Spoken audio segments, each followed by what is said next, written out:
আমরা একটু জেনে নিই অ্যালফাবেট সম্পর্কে। LPHABET alphabet. অ্যালফাবেট যাকে ইংরেজি যার ইংরেজি থেকে বাংলা করলে দাঁড়ায় অর্থ কি? বর্ণমালা। বর্ণমালা অর্থাৎ ঠিক যেন ফুলের মালার মতো। ফুলের মালাকে যেমন গাঁথা থাকে, ঠিক কোনো একটি ভাষার ক্ষেত্রে কি বললাম? কোনো একটি ভাষার ক্ষেত্রে তার যে লেটার কি বলেছি আমরা?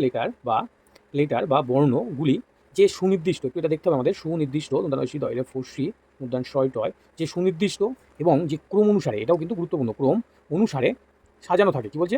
কোনো একটি ভাষা যে লেটার বা বর্ণগুলি সুনির্দিষ্ট এবং ক্রম অনুসারে সাজানো থাকে, কি হয়? সাজানো থাকে, তাকেই কিন্তু বর্ণমালা বা অ্যালফাবেট বলা হয়। কি বললাম? তাহলে কোনো একটি ভাষার লেটার বা বর্ণগুলি যে সুনির্দিষ্ট এবং ক্রম অনুসারে সাজানো থাকে, তাকেই অ্যালফাবেট বা বর্ণমালা বলা হয়। যেমন আমরা বলেছি ফুলের মালার মতো, অর্থাৎ ফুলের মালাতে যেমন ফুল এক এক করে গাঁথা হয়, কিন্তু সেক্ষেত্রে একটা ফুল মিস করে অন্য ফুল তুমি দিতে পারবে, কিন্তু এক্ষেত্রে কিন্তু কোনো লেটার বা বর্ণকে তুমি বাদ দিয়ে বর্ণমালা সম্পন্ন করতে পারবে না। তাহলে এই A B C D E F G এরকমভাবে মোট কটা রয়েছে? মোট আমরা জানি মোট রয়েছে 26টি। মোট রয়েছে এরকম 26টি লেটার বা বর্ণ রয়েছে। এই বর্ণগুলি এই যে মালাকার আকারে, অর্থাৎ মালাকার আকারে যে গঠিত হয়েছে, একেই আমরা বলছি অ্যালফাবেট বা আমাদের ওয়ার্ড। কি তাহলে? ওয়ার্ড বা শব্দ। ওয়ার্ডের অর্থ কী হলো তাহলে বাংলাতে?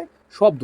এই যে কতগুলি লেটার, অর্থাৎ কতগুলি লেটার বা একটি লেটার, কী হতে পারে? কতগুলি লেটার বা একটি লেটার যখন পাশাপাশি বসে বা মিলিত হয়ে অর্থপূর্ণ কিছু জিনিস তৈরি করছে, তখনই তাকে আমরা বলছি শব্দ বা ওয়ার্ড। এ দেখো, যদি আমরা বলি, কি বলেছিলাম? লেটার, LETTER লেটার, কোনো একটি লেটার সিঙ্গেল লেটার হতে পারে, আবার কতগুলি লেটার সিঙ্গেল হতে পারে। লেটার কি বলেছি আমরা? সিঙ্গেল। বা আবার বলেছি কতগুলি লেটার, LETTER লেটার, মানে কতগুলি লেটার পাশাপাশি মিলিত হয়ে কি হচ্ছে? মিনিংফুল কিছু তৈরি করছে, অর্থাৎ অর্থপূর্ণ কিছু তৈরি করছে। যদি আমরা এখানে বলি, দেখো লেটারের ক্ষেত্রে অ্যাজ অ্যান আর্টিকেল, অর্থাৎ এখানে অ্যাজ অ্যান আর্টিকেল, অর্থাৎ এর মানে কি? এর মানে হলো একটি, তাই না? সেক্ষেত্রে এ একটি লেটার, তাই এটি কিন্তু একটা শব্দ, মানে অর্থ প্রকাশ করছে। আবার কতগুলি লেটার, ধরো আমি পেনটা দিয়ে লিখছি, পি একটা লেটার, ই একটা লেটার, আবার এনও একটা কিন্তু লেটার বা বর্ণ। এটা কি হচ্ছে? পাশাপাশি বসে গেছে, তাই না? বসে একটা অর্থপূর্ণ জিনিস তৈরি করেছে, তাই এটি একটি শব্দ বা ওয়ার্ড। তাহলে আমরা কি জানলাম?